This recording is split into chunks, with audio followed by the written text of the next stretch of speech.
I have avoided spoilers for this for over a week. I think that deserves at least a medal. Also, thank you, Internet.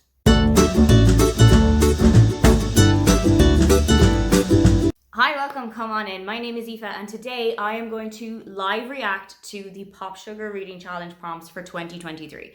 I have done this video for the 21 reading list, for the 22 reading list, and I wanted to do it again for the 23 reading list to see if there's any books that I have on my shelf or on my Kindle or in my brain that kind of come to mind when I see the prompts. I'm expecting, as usual, to be the 40 basic prompts and then your 10 extras. And I'm also expecting the kind of usual ones that pop up, say a book that's published in 2023, a book that fits into your favorite past PopSugar Reading Prompts Challenge. So let's see where we go. New first one, a book that you meant to read in 2022. Allow me to introduce you to the entire bookshelf that lies behind me. There's way too many of them that I actually have. There's actually a video that I'm going to be making in a couple of weeks of all of the books that were published in 2022 that I didn't get to read yet. And that doesn't even include the backlist pops that are on my shelf already. A book you bought from an independent bookstore. I think Berlin, where I live, has got loads of them. You have got Love Story of Berlin, which is one of my favorite places. You've got Dussmann, which is practically my second home in the city. I spend more time there than I do in my own house. But there's also a couple of them that I love from Ireland. You've got the Book Centre in Waterford City, which is my all-time favourite bookshop of all time. It's in an old cinema building. It's stunningly beautiful. You've also got Vibes and Scribes in Cork. You have got Dubray in Dublin. I think that's more of a chain at the moment, but still a kind of an independently owned chain. I think I'll be okay with that one. There's probably books on this shelf that I've just bought from an independent shop. I know that I bought Legends and Lattes and Her Majesty's Royal Coven when I was in Dubray last time I was at home. So I think that that's going to fit in there. A book about a vacation, The Unhoneymooners by Christina Lauren, is probably the best book about a vacation that I've ever read. But you have also got The Rehearsal by Annette Christie. You could probably fit in a couple of the Babysitters Club books if you're really feeling like that. I know a couple of them. There's one where they go to Sea City, which is somewhere in New Jersey. There's so many of them that will probably come to my head when I'm finished filming this video, but those are the ones that are hopping in so far. A book by a first-time author, aka read a debut. There's going to be so many lists that come out at the start of the new year of watch out for these 12 debuts, watch out for these debuts by XYZ featured authors. So I think I'm just going to go into one of those, see what kind of a romance book or something a little bit out of my comfort zone will strike out to me, and let's see where I go from there. A book with mythical creatures. Finally, I can do this because I have got a copy of Legends and Lattes by Travis Baldree. But this one is really going to sit well with any fantasy, any sci-fi reader, because you will have orcs, you will have angels, you will have dragons, you will have trolls. You could have any kind of book across that aspect. If it's got those kind of characters in it, I think you'll be okay. A book about a forbidden romance. Allow me to introduce you to Evelyn Hugo. The Seven Husbands of Evelyn Hugo can kind of count as a forbidden romance because it has got quite a lot of LGBT issues. There are a couple of LGBT couples in this book, and this is set in a time where people were not as open to homosexuality, where people were not as welcoming to homosexuality. So I think that is definitely going to do it. But if you want to go something a little bit darker, if you want to go down the darker route, then I would also recommend, but be aware of My Dark Vanessa by Kate Elizabeth Russell. This is about a student-teacher relationship, and the student comes to the terms with it about 20 years later that it wasn't as consensual and it wasn't as okay as she initially thought that it was. A book with girl in the title. The girl with the pearl earring. The girl with the dragon tattoo. The girl who came home. About a girl. Girls out late. Girls in love. I could be here until Christmas talking about books that have girl in the title. I think you'll be fine. A celebrity memoir. Those have become so popular in the last couple of years. I think maybe since about 2016 or so, celebrity memoirs have just exploded on bookshelves. Of the ones that I've read recently, some highlights include Michelle Obama's autobiography, Jeanette McCurdy's I'm Glad My Mom Died. I have got my eye on Matthew Perry's Friends, Drugs and Other Things, I think it's called. There's so many of them. And the good thing about it is that whatever kind of flavor of celebrity you follow, whether it's sports or entertainment or cooking or lifestyle, you will definitely find something here. A book with a colour in the title instantly forgets every book that has a colour in the title. You've got the colour purple, clockwork orange. I know that's the fruit, but we'll go with it. Oranges are not the only fruit, kind of. Red, white, and royal blue has got 3 different colours in the title. Blue's the warmest colour, I think it's called. Half a yellow sun. There's so many of them. I feel like so far these are kind of easy, but I know I've just shot myself in the foot by saying that, and then they're going to absolutely drag me through the bushes. A romance with a fat lead, any of the 3 of the Brown Sister trilogy. I will go to my grave saying that people should read these books. But also, if you want to have a look at some of the books by Julie Murphy, she has got a lot of romances with plus-size characters in them. Merry Little Meet Cute, if you want to read something at Christmas time. You have also got Pudding and Dumpling, which are 2 kind of YA books, but I think that Pudding has more of a romance in it than Dumpling would have had. You have got all of the books by Olivia Day, so you've got Spoiler Alert, All the Fields, Shipwrecked, all of those characters are plus-sized. And a book with a male plus-size character is Weather Girl by Rachel Lynn Solomon, where the male love interest is the one who is plus-sized, and I really loved that representation too. A book about or set in Hollywood. So again, you could go with The 7 Husbands of Evelyn Hugo, you could go with I'm Glad My Mom Died, you could go I Heart Hollywood by Lindsay Kelp. Any kind of a celebrity memoir will probably have some kind of a flavouring of Hollywood vibes about it. So there's so much information whether you want to go fiction or non-fiction. A book published in spring 2023. Again, like I said earlier, you could go on to Goodreads, you could go on to Bustle, you could go on to PopSugar themselves and have a look at all of the books that are coming out in early 2023 and just take your pick from there. A book published the year you were born. I was born in 1992, and I found out recently that The Secret History was published in 1992, and the first ever Goosebumps book, I think, was published also in 1992. There's a couple of also ones, like The Rainbow Fish was from 1992, and I thought that was so much earlier, so I have got a couple of options there. But you can always Google books published in X amount of year, and then just go from there. A modern retelling of a classic. I have recently heard of Pride and Prejudice, Sense and Sensibility, but with zombies or dragons in it. I know that Brie from Four Paws in a Book was telling me about it and it sounded really good, but I cannot remember the title off the top of my head. You have also got some books by Sonali Dev, which are like a recipe for persuasion. They're all kind of based around the Jane Austen books. You could read Meg and Jo by Virginia Cater, which is about Meg and Jo from Little Women. It kind of retells their story set in a more modern vibe. There's probably a load of books that I'm thinking about. I know that Dating Dr. Dill is kind of based on The Taming of the Shrew. There's loads of them. A book with a song lyric as its title. Oh, I have one.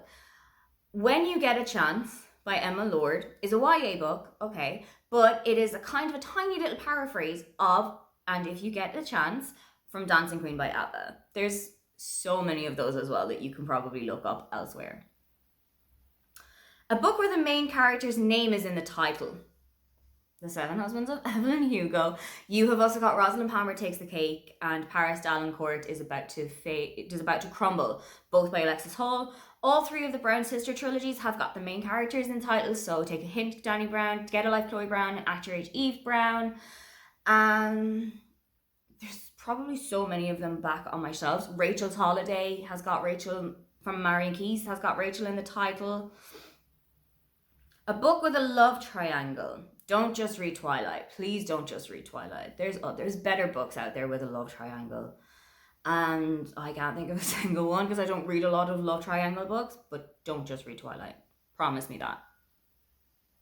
A book that has been banned or challenged in any state in 2022. I am pretty sure that either This Book is Gay or What's the Tea by Juno Dawson was banned this year because I'm pretty sure it came up on her Instagram. She had a post about it back in like September, October kind of time. So I'm pretty sure that is a one to go for. A book that fulfills your favorite past PopSugar reading challenge prompt. Go to any of the previous years. You could even throw a dart and just try again. A book becoming a series or movie in 2023. There is a couple of them that are going to come out. I believe next year we're going to get Daisy Jones and the Six. If you haven't read Daisy Jones and the Six, I highly recommend it. but specifically as an audiobook. It comes as a full cast audiobook. It is phenomenally told, and as well as that, it's a Taylor Jenkins Reid book, so you're not going to be led down a path here. A book set in the decade you were born. So I was born in the 90s. We've got a couple of books that were set then. You've got the Bridget Jones's Diaries books, which I think were set in the 90s. Quite a few of the Babysitter's Club books all kind of drag over into the 90s. Erin's Diary from Derry Girls, that is going to be set in the 90s for obvious reasons. There's a couple that I can go for. But if you were born in, say, the 80s, you might want to try Malibu Rising by Taylor Jenkins Reid, which is set in 1987. If you were born in the 60s, you might want to try out, again, Daisy Jones and the Six by Taylor Jenkins Reid. And if you were born in the 50s, you can give Evelyn Hugo a try. A book with a queer lead. Rosalind Palmer Takes the Cake. Paris Davenport is About to Crumble. Again, any of the Brown sister books, but particularly Dani, because Dani is bisexual. Red, White and Royal Blue. The Delilah Green Doesn't Care and Astor Parker Doesn't Fail. All of those have got a queer character as the main character. A book with a map. Fantasy readers, you are set. Any fantasy book these days has got a map in it where it's showing you what the new world that you're about to discover is, where the main marketing towns are, where the ports are, where the battles are going to take place. I know from my own copy that Legends and Lattes by Travis Baldry has got a map right at the start of it. I know that Her Majesty's Royal Coven has also got a map at the start of it, so you can definitely pick out one of those. A book with a rabbit on the cover. I don't want to say Bunny by Mona Awad because it's not going to be the book that I'm going to read for it. But if you find, say, a copy of When Hitler Killed Pink Rabbit or any kind of children's books that are about rabbit, I'm pretty sure that there's a rabbit, like a little toy rabbit on Guess How Much I Love You. If you really want to take off that challenge really quickly, you can just go for that. A book with just text on the cover. Candy by Kevin Brooks. The copy that I have is just a straight black cover and it has just got the name of the book in the middle of it. The same with Lucas by the same author. There's a couple on my shelf that are just text as far as I remember. I know that Because of You by Dawn, I think that Because of You by Dawn French has just got it. I'm going to have a look at my shelves again closer, but I'm pretty sure that there's a couple of them that just have got text on them. The shortest book by pages on your TBR list. This is where Goodreads comes in really handy to you, or the Storygraph, or any kind of a digital bank of all of the books that you've got. You can sort it by number of pages, you can sort it by average rating, you can sort it from high to low, low to high, and then just go from there. I'm pretty sure that at the moment, probably the shortest book is definitely not Mary and Keith. Is probably Stop People Pleasing by Patrick King. A book talk recommendation. Again, if you don't have TikTok or use it yourself, you can just head on to BuzzFeed has got loads of lists. Instagram will probably have something that can help you out. There's loads of places that you can find them. A book that you bought secondhand. Interestingly, I actually bought a book secondhand maybe yesterday or the day before. I was in St. George's Book Club in Berlin and I bought a copy of Lucy Sullivan is Getting Married. A book your friend recommended. I could probably just fill 50 in that alone. All of my friends keep telling me to read books, keep pushing books into my hands, and for some reason I just never go and read them. So this is probably the year that I'm finally going to do it. A book that is on a celebrity book club list. Reese Witherspoon is flashing in my mind immediately. Reese Witherspoon has instantly come to mind, but I know that Oprah had a book club. I know that Emma Watson had a book club. Somebody else is coming to my mind as well, but I know that Reese Witherspoon's one is like the big book club for celebrities at the moment. So definitely go and give that a try. A book about a family. Again, the Brown Sister trilogy has 3 entire sisters. For this list, it kind of looks like you could read all 3 of the Brown sisters, but put them all into different categories. You could also read any one of the 5 Walsh sister books by Marian Keyes. You could read, you could kind of read The Unhoneymooners by Christina Lauren because it has got twin sisters and 2 brothers in it, even though they're not related to one another. You could read Malibu Rising, which is about the Riva family, and it's a really great book, and I think that one would fit in perfectly. A book that comes out in the second half of 2023 is one that I'm probably not going to be able to give any recommendations for now, because as of now it is December and I barely know of any books that are coming out in the first half of 2023. So I think once you get to maybe June, July, August, you'll start to see the lists coming back up again. A book about an athlete or sport. I have got a couple of sports memoirs that my brother and I have been like swapping back and forward. One of them is coming to my mind right now is Nigel Owens, who is a rugby union referee from Wales. He is one of my favourite referees in the game. My brother and I are kind of low-key obsessed with him, so I have bought his book for him for Christmas, and when he's finished with it in about 6 months' time, I'm going to borrow it from him. A historical fiction book. Well, there's Ariadne, which is kind of like a retelling. There's Hamnet, which is a fictionalized version of the tale of Hamlet. Shakespeare's Son. There's The Girl Who Came Home, which is about the Titanic. There's The Book Thief, which is set during World War II. There's loads. There's so many that you could fit in here, even just from my top of my head alone. A book about divorce. Oh, the Bromance Book Club. The first Bromance Book Club book by Lissa K. Adams is about a couple who are going through some marriage problems and that divorce is on the table for them. So that one could fit in there. A book you think your best friend would like. I know that some of my best friends, a lot of them read the same kind of books that I do. Some of them read different levels of steam. Some of them read different kind of tropes more often than I would. And there are a couple of books that I've picked up even just this year and said, oh, X friend would really love this, or Y friend would really enjoy reading this. And I really love that kind of feeling of kind of connectedness and togetherness when you're reading something that you just know if you gave it to another person that it will change their life. A book you should have read in high school. Is it really weird to say Romeo and Juliet? We never studied Romeo and Juliet when I was in school. I did The Merchant of Venice and I did Hamlet, but I never actually studied Romeo and Juliet, despite loving the Baz Luhrmann film. And there's also books like Catcher in the Rye, Kill a Mockingbird, loads of the books that are on the kind of curriculum that I was there at the time. Or maybe what I could do is try and find the curriculum for the English Leaving Cert of 2011, because that's the years that I sat my Leaving Cert, and try and read one of the other books that would have been on either the comparative study or as the single text, because obviously for the single text we did a Shakespearean work, and for the comparative we did 3 different ones from the list, but I could just go through the list and say, I'm going to pick that one.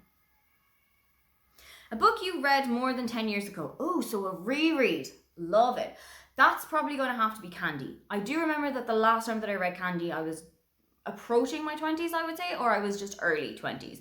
So I'm going to try and see if I can find my copy at home of Candy by Kevin Brooks, and that's going to go on the list. A book you wish you could read again for the first time. Again, Evelyn bloody Hugo. I really wish that I didn't know what happens at the end of it. I really wish that I didn't know where this book was going. But also you could fit in a thriller for this, because I am of the opinion that if you've read a thriller and you know what the outcome is, you know what the twist is, who the murderer is, all of that, it's very kind of difficult to go back into it then with your open mind and see if you can pick out anything that you should have missed, or if you can see anything that you didn't know the first time. So either it's going to be Evelyn Hugo or Candy, or I'll go back and read the thriller again. A book by an author with the same initials as you. So we're going for AB. I don't think I have any ABs anywhere on my shelves. The best I can do is an FB, and that doesn't help. No, we're going to have to go back to that one. But I will try my best to find an AB author. Okay, here we go. Advanced. A book written during NaNoWriMo. Deirdre Sullivan. Deirdre Sullivan has written Tangleweed and Brine, I believe, in NaNoWriMo of 2017-18. And I think the Prim Improper books were also a NaNoWriMo project. And there's other books that I know were like the NaNoWriMo projects. Fangirl by Rainbow Rowell. I don't necessarily recommend it, but I do know that it was a NaNoWriMo book. A book... Oh! A book based on a popular movie. That's such an interesting take because it's usually a movie based on a popular book. That's interesting. Okay. I have got a copy of the book of the film of the 2017 Beauty and the Beast. Because Beauty and the Beast is my favorite Disney film. I went to see the 2017 version, cried, it was a big thing. I might try and read that. I might try and see if I can find my copy of that back at my parents' house. A book that takes place entirely in one day. You can kind of cheat with this because One Day by David Nichols takes place on the same date, but not in the same year. Malibu Rising kind of takes place on the one day in that it's set like back in the 50s or 60s, but the main plot, the main action, the main story all takes place on like a day in August, I think like the 15th to the 20-something of August 1987. You have got They Both Die at the End by Adam Silvera, which takes place in one day. You wake up with the characters and you end with the characters. A book that was self-published, I've also got one of those. I know that the book is called The Thing with Feathers and her name is Jean or Jeanette or Jenny something. I got a copy of it. I know that if you go on NetGalley, if you are a NetGalley user, you will find loads of self-published as well. I believe that the Chuck Tingle books, If You Want to Have a Laugh, were also self-published. If you want to have another laugh, My Dad Wrote a Porno, the first book I believe was self-published as well. Give it a try. A book that started out as fan fiction. Don't read 50 Shades of Grey. Please don't read 50 Shades of Grey, I beg of you. But I cannot think of any others. I know that The Love Hypothesis is Adam Driver. Oh my god, Raylo fanfiction. The Love Hypothesis is Raylo fanfiction. And it's not the worst book I've ever read, but there are some anatomical things that I do have to point a hole in. A book with a pet character. So, a pet that appears, but do they necessarily have to have a speaking role? Do they have to speak in this book? Because in the XX by Aaron Sterling, you have got Sir Percival, who learns how to speak throughout the book. But you have also got Smudge from Get a Life, Chloe Brown by Talia Hibbert. He doesn't speak, but he is a pet character. You've got 101 Dalmatians, or The 101 Dalmatians, or just 101 Dalmatians by Jodie Smith. Obviously, the pets are a huge part of that book. Can you kind of count Animal Farm? While they're more kind of domesticated animals kept for meat or for eggs or milk or whatever. There's a couple. You'll find something. A book about a holiday that's not Christmas. So there are some books that are based around Halloween. So you've got the XX by Aaron Sterling, as I said. You've got a Holly Jolly Diwali. I cannot remember. I think that's Sonali Delhi, I think, is the author of that as well. I can't think of any books that are set around like Easter or Valentine's Day. But there are other books that are set around other holidays. You will be okay. A book that features 2 languages. For this also appeared last year, and I read A Ghost in the Throat by Deirdre Ní Grifa. I could have also read Mother Folklore by Dara Khorsheda. I could have also read The Spanish Love Deception, which has got Spanish in it. You have got The Wedding Crasher, which has got Portuguese in it. You have got Carrie Zolo's Back, which has got Spanish in it. There's loads of them. The longest book by pages in your TBR. I should have expected this one to come up because they said shortest. I should have known that this was going to also appear. But again, go onto your Goodreads account and just sort it by, in the reverse of what you did earlier, sort it by longest pages. And final one is a book with alliteration in the title. I don't think it necessarily has to just be 2 words. It can be like any number of words as long as it is alliterative in some way. Nothing is coming to mind. Act Your Age, Eve Brown is coming to mind at the moment. But there's probably so many others that have just completely left my scope of thinking.